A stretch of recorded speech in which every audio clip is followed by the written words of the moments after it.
The president, Mr. Turner, suddenly shoved Mary and said, "How shameless do you have to be to show up here when you're just a middle school graduate? You little punk. I won't forgive you." Spouting nothing but lies. "I'll deal with you later." One time, a resort hotel built by one of our group companies was finally completed, so I planned a company trip to bring together employees from across the group. When I arrived at the meeting spot, I found a female employee left behind in the parking lot, soaked from the rain, and I rushed to help her. When I asked what had happened, she explained that even though she had done nothing wrong, the company president, Henry, had told her to leave, saying, "A useless middle school graduate doesn't deserve to be rewarded," and she had been left there with nowhere to go. Since I had only graduated from middle school myself, I was outraged by the academic discrimination and the way she was treated. I called Henry and told him, "If you don't come back immediately, you're fired." Henry came back in a panic and was clearly shaken to see the female employee with me, but instead of admitting what he had done, he tried to play dumb and make excuses. Convinced that Henry was lying, I kept pressing him, and gradually, he began to crack under the pressure. My name is Kyle Hughes, and I'm 43 years old. I was raised in a poor single-parent household and gave up on going to high school early on, starting work after finishing middle school. When I was still young, my mother divorced my father, who was a good-for-nothing who never brought home money and spent all his time drinking. She took me in and raised me by herself. She worked during the day at a supermarket and did piecework at home at night while taking care of me, sleeping only about 3 hours a day for over 10 years to support our life together. Having grown up watching how hard she worked, I did everything I could think of to help her. Before even entering elementary school, I began helping with simple tasks like packing the items she had completed for her piecework. I also learned how to clean the house, do laundry, and cook simple meals to help her concentrate on her work. By the time I entered middle school, the strain of overwork had taken a toll on her body, and she could no longer work late into the night. Even so, she had strong willpower and insisted on working until I was old enough to support myself, always putting on a brave face. Wanting to ease the burden of her physically demanding work, I tried to earn as much money as I could and got involved in anything I could find. I started by delivering newspapers early in the morning before going to school. After coming home, I helped with her piecework and household chores, made sure she got to bed early, and then looked for jobs I could do late at night. Of course, it goes without saying that a middle schooler working at night is a clear violation of labor laws. If discovered, the ones letting me work would face far harsher punishment than I would. Despite coming from a poor background and enduring many hardships, I had a naturally cheerful personality, and that was probably my only real strength. I have very few memories of my father, who played around and never cared for his family, but from what I've heard, while he was irresponsible, he was very good with people. My mother didn't talk about him much, but sometimes she would joke and say things like, "Why did I ever marry someone like that?" and share stories from the past. As I pieced together the fragmented image of my father, I came to picture him as a charming young man with a real gift for entertaining others and an endearing personality. Apparently, he had a natural presence that could put anyone at ease, regardless of their age or gender, and people seemed to warm up to him quickly after just a short conversation. And it seemed that I had inherited that very same quality from him, the ability to get along with anyone almost instantly. From as far back as I can remember, I would talk to unfamiliar adults without hesitation and quickly break the ice. I never felt intimidated around others. So even though my family was incredibly poor, I got along with everyone at school. In fact, I even made jokes about being poor and used it to make people laugh. With that kind of outgoing personality, I was never bullied, and I think I was even fairly popular with girls. That's why when my mother first told me about my father's personality, I had mixed feelings. I would be lying if I said I didn't feel a strange sense of joy in learning that I might have inherited something from a father I barely remembered. But knowing that he had played around and forced my mother to endure such suffering at a young age made me feel uneasy, as if I might have inherited some of that same irresponsibility. I never hesitated to make use of my outgoing personality, but even so, I never easily accepted affection from the opposite sex, no matter how clearly it was shown to me. Some friends who didn't know the full story would say things like, Kyle is such a strong, serious guy. But I couldn't explain that I just didn't want to become like my father, so I would just smile vaguely and dodge the topic. I've gotten off track a bit, so let me get back to the story about when I started working at night. It happened one night on my way home from a sudden grocery run to the supermarket. At the time, roadwork was being done near my house during late-night hours when traffic was light. Just as I was passing by, I overheard the construction workers gathered and talking, saying things like, "We can't get in touch with him," and "He bailed on us's." I stopped and listened without much thought, and it became clear they were a crew hiring day laborers on the spot to carry out roadwork. I didn't catch every detail, but it sounded like they were missing a worker they were supposed to have, and they were panicking about not finishing the job on time. At that moment, my natural lack of hesitation kicked in, and I walked up to the men and started talking. "If you're short on hands, I can help." "What? Who's this kid? I heard you talking. You're short on people, right? I may not look it, but I've got stamina. If you pay cash, I'll work until morning." "What kind of nonsense is this? You've got work that you hire day laborers for, right? There's got to be something simple enough I can handle. If it's cash, I'm in. You've got a lot of nerve for a kid. Keep pushing, and we'll throw you out. You're not exactly checking resumes before hiring, are you? In this light, don't I look like I'm about 20? Well, well. Street smart little punk, huh? Now that you mention it, he's got a baby face, but the build checks out. Yeah, he kind of does look about 20. That's more like it." Without asking, I tossed the grocery bag I had been holding into the back of the truck, rolled up the sleeves of an oversized work uniform, threw it on, and said, "All right, give me orders." The supervisor and the men next to him were surely aware I was still quite young, but they must have been desperate enough to accept help from anyone. I was immediately given a simple but demanding task, and I carried it out precisely. Once they saw how quickly I picked things up, the men began assigning me task after task without holding back, and I handled every one of them, working nonstop until the sky began to lighten. That's how I was handed a day's wage in cash by the construction site supervisor. It wasn't in a payslip or even in an envelope, just raw bills, but the amount was more than 5 times what I made delivering newspapers. When I quickly asked, "Can I come again tomorrow?" the supervisor just said things like, "Don't tell anyone," which signaled his approval. No matter where I went, I had confidence I could get along with the people there once I got my foot in the door. After a few days on site, as the job neared completion, I had grown close enough to the supervisor for him to say, "I'll call you for the next site too." He seemed to be a man who had spent years working the line between legal and illegal labor, hiring all kinds of people, and before long, he handed me a phone registered to who knows who.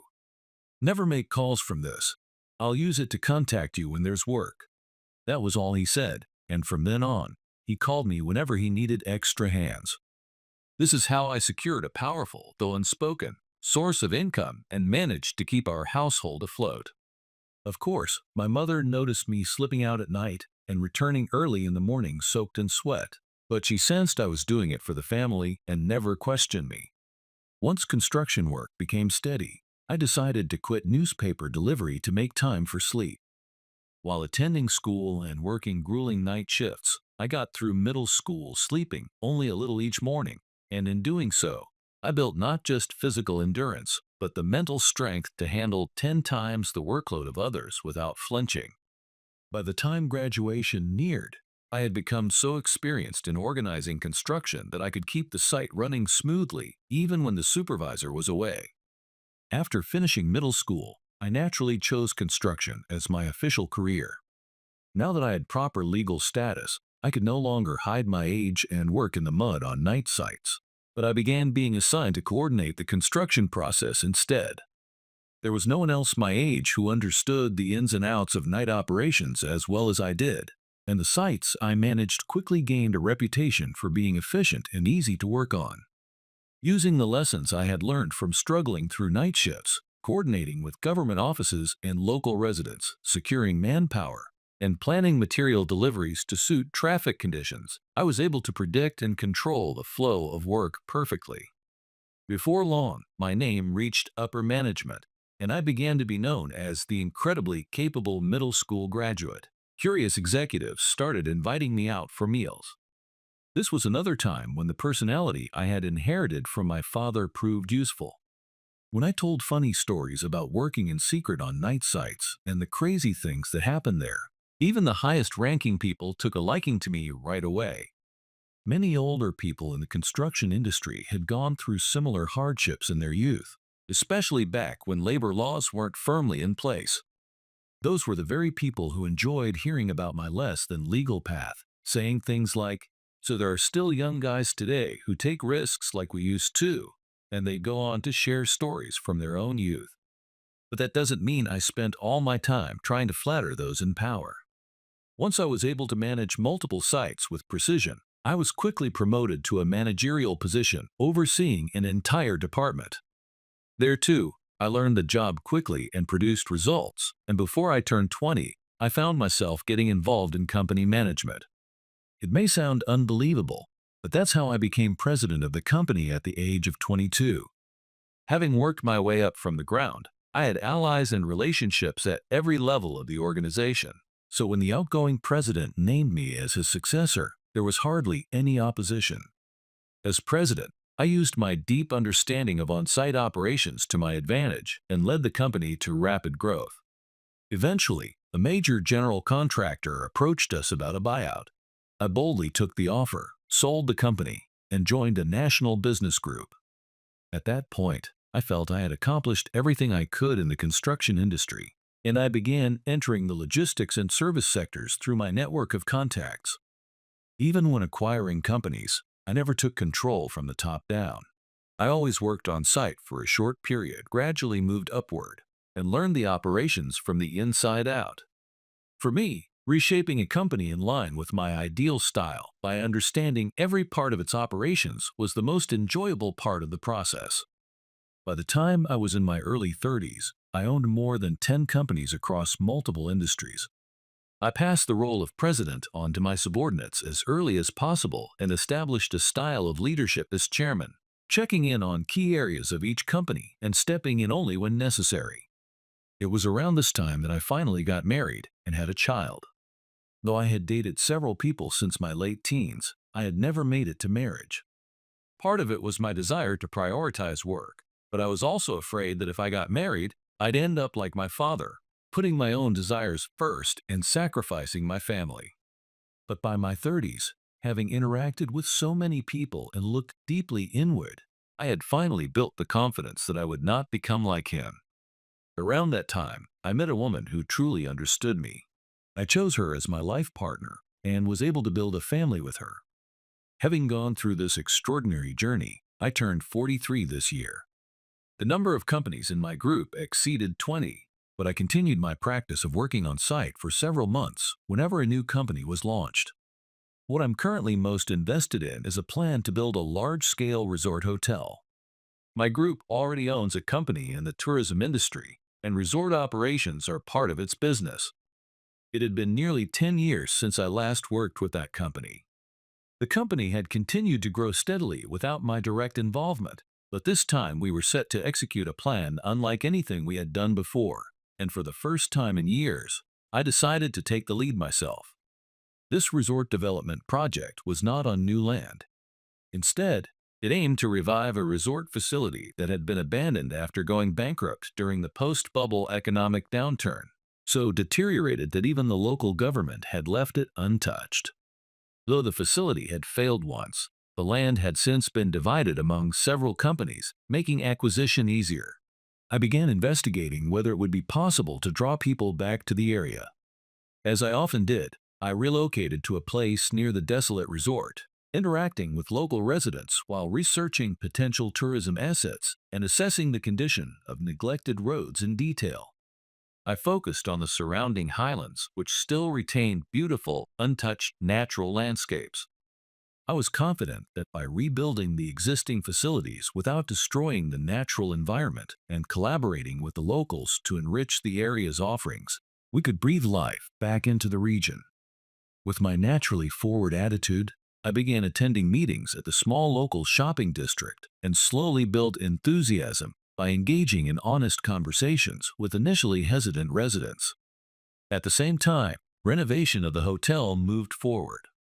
The buildings that had deteriorated beyond repair were demolished and rebuilt, but I restored the more architecturally striking structures from the economic bubble as close to their original form as possible to appeal to former fans. 3 years after the project began, the main facility was finally completed, and we were ready to open. Right before the hotel's official opening, I decided to host a trial operation by inviting all the employees who had made this challenging project a reality. Even though it was a test run, I intended to provide full-scale service and show my appreciation to every employee. To meet them face to face and personally thank them for their hard work, I headed to the restored Highland Hotel that day. This time, I would also be participating as a guest during the trial operation, enjoying the atmosphere while also conducting final checks before the grand opening. The road leading to the Highlands, once weathered and uneven, had been fully renovated. I was on that very road, making my way to the hotel. I enjoyed driving myself, but with the risk an accident could pose to the entire group, I had recently been relying more on chauffeured cars. This day was no exception. While the driver took the wheel, I sat in the back, gazing out the window and imagining the road soon filled with guests heading to the hotel. Suddenly, large raindrops splattered against the window I was watching. There was a localized heavy rain warning, and it looks like we've been caught in it. I'll have to slow down, I'm afraid. It's just the weather being fickle. No need to apologize for that. Understood. However, at this pace, the bus will likely have already left the rest stop. We'll have to catch up at the hotel instead. Originally, the plan was to charter a bus to take employees ahead of me. I was to meet them at a scenic roadside stop, greet everyone, then head to the hotel in a convoy. But because I was operating on a tight schedule, the rain had delayed our arrival, and I would no longer make it to that stop in time. The rest stop was beautifully located at the midpoint between the town and the hotel, and it had been completely rebuilt, with expectations of high use by drivers in the future. I had hoped to greet everyone in that spacious, scenic spot, but oh well. On the upside, this is a good chance to see firsthand how the road handles heavy rain. Note any spots where water pools. I want to strengthen the drainage system in those areas as soon as possible. Yes, sir. Apparently the rain clouds were moving in the same direction as we were, so our car continued traveling through heavy rain for about 15 minutes. The vehicle was excellent, and the driver highly skilled, so I never felt in danger. Still, we arrived at the rest stop significantly behind schedule. Yep, looks like all the buses have already left. Looking around the large parking lot, where only a few passenger cars, probably from local contractors and residents, remained, the driver muttered to himself. The rain had finally started to let up, but the pavement was still drenched. The driver circled slowly around the lot to pull up in front of the building. I planned to let the driver take a short break here before heading to the hotel. But as we circled part of the lot, I suddenly noticed something odd, a lone figure standing in a corner of the parking area. It caught my eye immediately. There were a few other people in the lot, but with light rain still falling, they were all holding umbrellas of various colors. Only that person stood without an umbrella, far from the building, making no move to approach it. At their feet sat what appeared to be luggage, possibly a suitcase. I immediately instructed the driver to head over to that person. If it turned out to be nothing, I'd leave them be. But I couldn't think of a single good reason someone would be standing alone, soaked, with heavy luggage in the far corner of a parking lot just before official business hours. Even as we approached, the figure kept their back turned, gazing out at the view from the lot. Once we got close enough, I could see clearly that she was a young petite woman, completely soaked, with water dripping from her hair and the hem of her clothes. It was clearly not a normal situation. Before the car came to a full stop, I opened the door myself and stepped out. The rain had nearly stopped, so I didn't bother with an umbrella as I hurried over and called out to her. Hey, are you all right standing out here like that without an umbrella? She seemed startled by my voice, as if only then realizing someone had approached. She spun around, eyes wide, and stared at me. In those eyes, I saw unmistakable fear. I immediately stopped in my tracks and said, "You're going to catch a cold like that. Why not head into the rest stop building?" If she continued to be wary, I planned to back off and ask one of the female employees inside to assist her. Wait, are you Mr. Hughes? No. There's no way, right? To my surprise, she immediately guessed who I was, making it much easier for us to begin talking. That's right. You know who I am then? That means you can trust that I didn't approach you with any shady intentions. You're the highest ranking person in the company. I've seen your face in the media many times, and I knew you were coming today. So you are one of our employees after all. Then what on earth are you doing here like this? No, never mind that for now. The priority is to get you out of those wet clothes, so get in the car. When I gestured toward the car, she shook her head emphatically. I can't possibly get in the car, soaking wet like this. I'm telling you to get in precisely because you're soaking wet and need to move quickly. If you know who I am, then you've probably heard the rumors about my finances too, haven't you? Even if I had to reupholster the entire interior of this car, do you think I'd flinch at the bill? No, I didn't mean it like that. But still, I just can't bring myself to dirty the car. Enough. I wasn't about to waste more time on words. I strode over to her and grabbed the suitcase by her feet. The driver, who had followed me out of the car, silently took the suitcase from me and quickly loaded it into the trunk. Seeing this, she hurried toward the car, saying, "Wait, please. We're just heading to the rest stop building. Just get in. Or would you prefer I phrase it as an order from the chairman?" My words may have sounded stern, but my tone was light, and I smiled as I spoke. That finally made her relax a little and smile weakly as she got into the car. It took less than a minute to reach the building. During that time, I learned that her name was Mary, and she worked as an administrative staff member for the resort company. Before anything else, I escorted her into the rest stop and instructed the manager, who came to greet us, to let her use the shower immediately. While she was washing up, I asked the manager, "Do you know what happened?" "I don't know the full details, but we heard someone yelling in the parking lot. Then she got off the bus alone, and shortly after, all the buses left without her. Then the heavy rain started. That meant she had been standing alone in the downpour for at least 10 minutes. There was no doubt something had gone wrong. Since it looked like she'd need a bit more time, I asked the manager to replay the footage from the parking lot's security cameras. The footage showed 7 large tour buses parked in the lot just as the rain began. Before long, she appeared stepping out of the front bus, and one of the security camera angles clearly showed a large man forcing her off the bus, as if pushing her out. What? That man in the front bus, pushing her off. Who is he? The camera had high resolution, and when zoomed in, the man's face was clearly visible. I instantly recognized him. Just then, Mary returned from the shower. She must have rushed through it, worried about keeping the chairman waiting. Since she had brought a change of clothes for the overnight stay, she had already changed. I showed her the footage and said, "That man forcing you off the bus is the president, Henry Turner, isn't it? Can you tell me what happened that led him to treat you like this?" When I launched the resort company, I had worked closely with Henry for nearly a year. No matter how much time had passed, there was no way I could mistake his face. Mary was clearly surprised that I had already reviewed the security footage and identified Henry as the one who pushed her off. But she quickly composed herself and began explaining. "I'm not entirely sure why I was made to get off the bus." "What do you mean? From the footage, it looks like you were thrown off like someone caught riding without a ticket." "Maybe. I think it might be because I've done things in the past that made Mr. Turner angry." "You made Henry angry?" "Well, he always had a strong personality, and I do remember he could raise his voice when things didn't go his way. But he was unusually soft on women." "Did you make some kind of serious mistake?" "I don't believe I ever made a major mistake. But Mr. Turner would sometimes make comments, half jokingly, about my education. Your education? Sorry if this sounds rude, but is there something about your academic background that people tend to mock? Well, it's a bit embarrassing, but I only finished middle school. Mr. Turner would sometimes joke about that.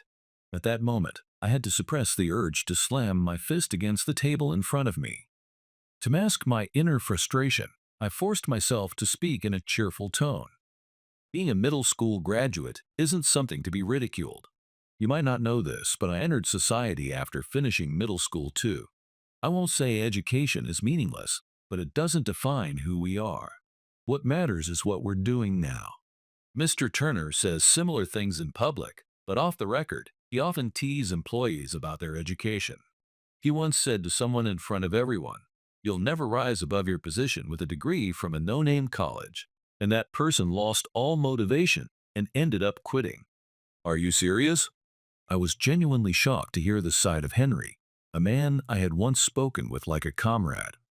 Even college graduates were treated like that if they didn't come from top universities. So for someone like me, a woman with only a middle school diploma, he'd make comments like, "Can you even use a computer?" Or, "Do I need to write phonetic guides for these English words?" It was always said like a joke, but it happened almost every day. It was honestly painful. I see, that must have been hard. So what happened today? At first, it was the usual snide remarks. But then the sky started getting dark, and Mr. Turner suddenly said, "You get off here." It seemed Henry had purposely made her get off the bus, fully expecting that she would be caught in the rain. I said, "Why do I have to get off the bus?" And he replied, "From here on, this is an appreciation event for top-performing employees. You, a middle school graduate dragging everyone down, don't deserve to be part of it." I couldn't say anything back after that. I realized I had clenched my fist so tightly it hurt. I tried to force myself to relax, but it wasn't easy. Some of the other employees tried to speak up for me, saying, "If you leave her here, there aren't many buses to get home." But Mr. Turner shouted, "Anyone who defies me can get off too," and pushed me off. He said, "Go back early and clean the office or something." I had been really looking forward to this trip, so when I was suddenly told I couldn't come, I couldn't accept it.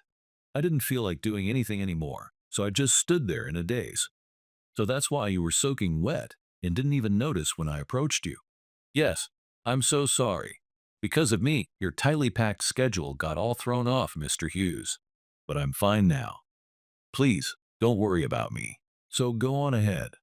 Thank you so much for going out of your way to check on someone like me." Mary bowed her head respectfully as she said this.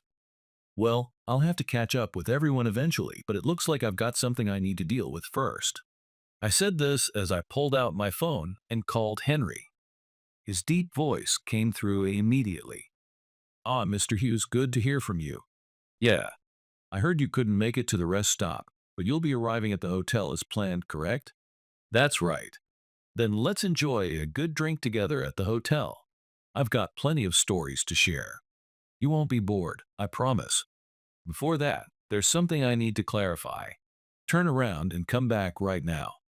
I'm at the rest stop. You can make it here in 10 minutes. Can't you?" "A clarification?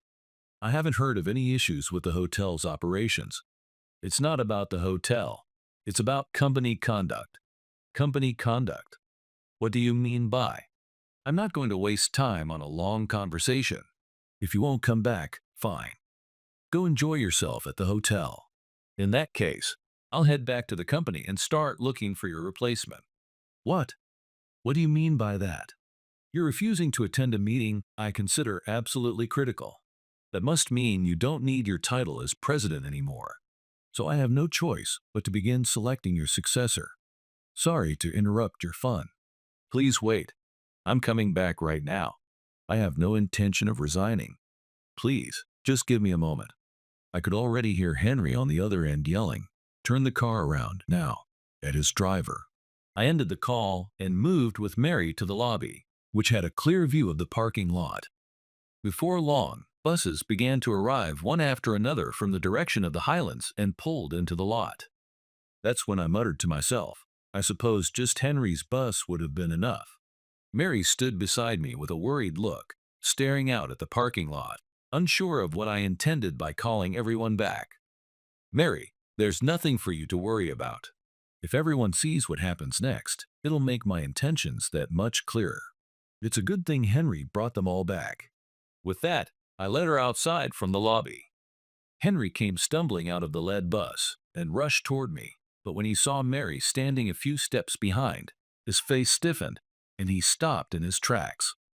Mr. Hughes, it's good to see you looking so well. You look as vigorous as ever, Henry. Well, I suppose we've both aged the same amount. No, Mr. Hughes, you're still far too young to be concerned with age. Enough pleasantries. Yes, sir. So, I hear you forcibly kicked Mary off the bus. Care to tell me why? Well, you know how I work.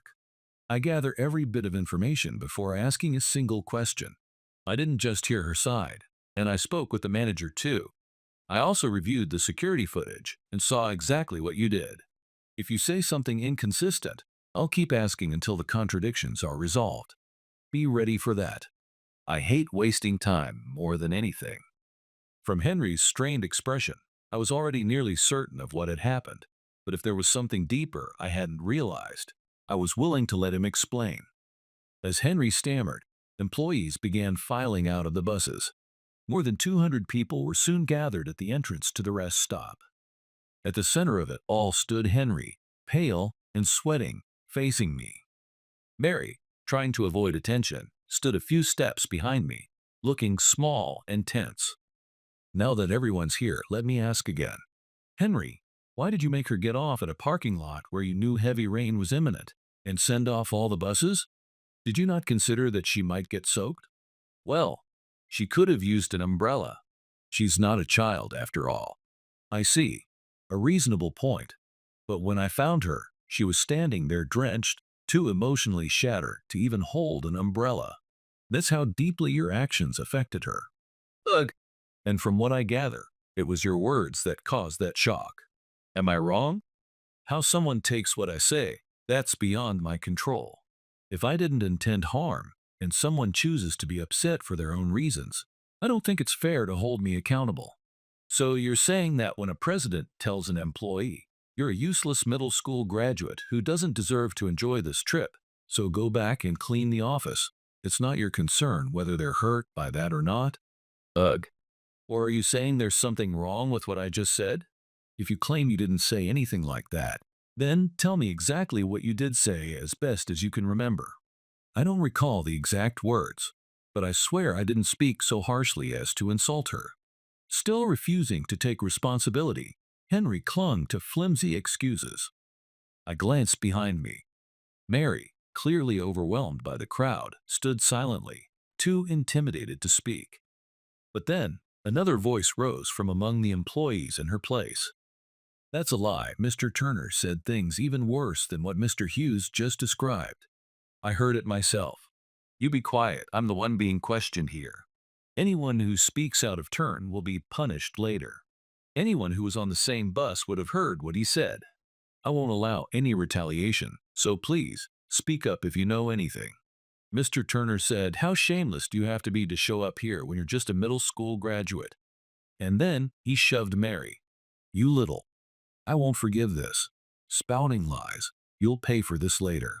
That's enough. I won't allow any kind of retaliation.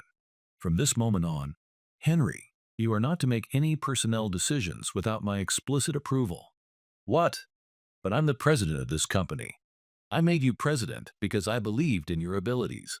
But I will not let someone who bullies others, just because they were middle school graduates, keep abusing that authority. What Mr. Turner did to Mary wasn't just bullying. He was lashing out because she rejected him. He tried to drive her out of the company out of spite. What? Who said that? There's a limit to slander. You'd better be ready for a lawsuit. I'll make sure you can never work again. You're the one who needs to shut up, Henry. I stormed toward Henry, who had started glaring down the employees, and grabbed him by the collar, yanking him to the ground. Ugh, violence. Mr. Hughes is attacking me. Someone help. Call the police. Henry let out a pitiful, shameless scream. I barely managed to regain my composure, and let go of him. What kind of violence was that? When I made a mistake, Mr. Turner kicked me so hard I had bruises, and I was expected to just take it. You're lying too. Shut up. I saw you kick a supervisor just because he said a construction deadline might be missed. Yeah, and after kicking him, you said, if you want to make this official, go ahead, but you'll never work again. You threatened him. A lot of us saw similar things. I know about a woman who quit after Mr. Turner told her to spend a night with him, and when she refused, he tried to send her to some far-off branch. There was a girl from a subcontractor who said she was harassed the same way. I saw her crying because she didn't know what to do. Stop, all of you. Anyone spreading lies like that will be. Go ahead and try if you think you can. I'm done being your puppet. I quit, but I'm telling everyone exactly what you did. That's right. This is more than harassment. It's coercion. That's a crime. I'm going to the police myself. Everyone, calm down. No one needs to quit. I shouted loud enough to echo through the parking lot, and the chaos finally gave way to silence as everyone turned to me. Now we all know the truth. Henry's been abusing his power behind my back. I will personally investigate how far this goes and ensure the victims are fully compensated. Please, don't act rashly. This happened because I failed to see through him. I judged him only by his drive and made him president. That was my mistake. But I promise this, we will create a system where no one can abuse power like this again. A company where no one has to suffer. Trust me. Hearing my plea, the employees finally saw that someone with the power to stop Henry had stepped forward. I saw them breathe a collective sigh of relief. Some of the women who had bravely spoken up slumped to the ground, the tension finally catching up with them. Later, I formally established a consultation line and announced that we would be collecting everyone's accounts of past incidents. I also told them I still wanted to go through with the appreciation trip as planned and asked them to reboard the buses. They all quietly complied. Mary reboarded the very bus she'd been thrown off, and before stepping inside, she turned and gave me a deep, smiling bow.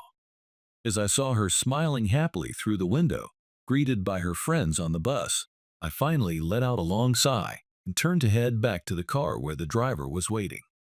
The parking lot, now quiet after the buses had departed, was nearly empty except for Henry, who sat collapsed on the ground like an empty shell after being publicly condemned by his coworkers. Nearby, his suitcase sat on the pavement, placed there by one of the male employees. Naturally, I had not allowed Henry to reboard the bus, and upon hearing that, the male employees had cheerfully removed his luggage and left it there. I no longer had the will to speak to Henry. I simply walked past him, silently cursing my own blindness for failing to see the true nature of someone I had once worked alongside, even if only temporarily. Mr. Hughes, what's going to happen to me? You and I are no longer superior and subordinate. We're equals now. So don't call me Mr. Hughes. But then what does that mean for me? Depending on what comes out during the investigation, you may be charged with harassment and assault. In that case, the sitting chairman will be going after a former president. The media will have a field day tearing our group apart. No. Whatever backlash we face, I'll take full responsibility for having let you run wild. If you want to avoid criminal charges, you'd better cooperate fully with the legal department when they reach out. If you do, maybe this can be settled with a civil lawsuit. As I said those final words and walked away, Henry finally seemed to lose all strength. He collapsed onto the ground, lying there as if completely drained. Clouds had begun to gather overhead once more, but if rain were to fall again, I had no doubt that Henry would spring up and run for shelter. I was absolutely certain he wasn't the type of man to sit silently and let himself be soaked by the rain because his nerves weren't that fragile. So I gave the driver the order to leave without sparing Henry another thought. In the end, that was the last time I ever saw Henry in person. Later, as I had promised the employees, I established a formal consultation line and dedicated myself to helping recover from the harm Henry had caused. At the same time, I appointed a new president, an executive known for his sincerity and modest work ethic, to begin rebuilding the resort company. I was supposed to be known as someone who had risen through hardship, but perhaps all the praise about my leadership went to my head, and somewhere along the way, I became too conceited to see through the true nature of a two-faced man like Henry. I reflected on that honestly, and I vowed to sharpen my judgment and improve the culture across every company under our group, starting with myself.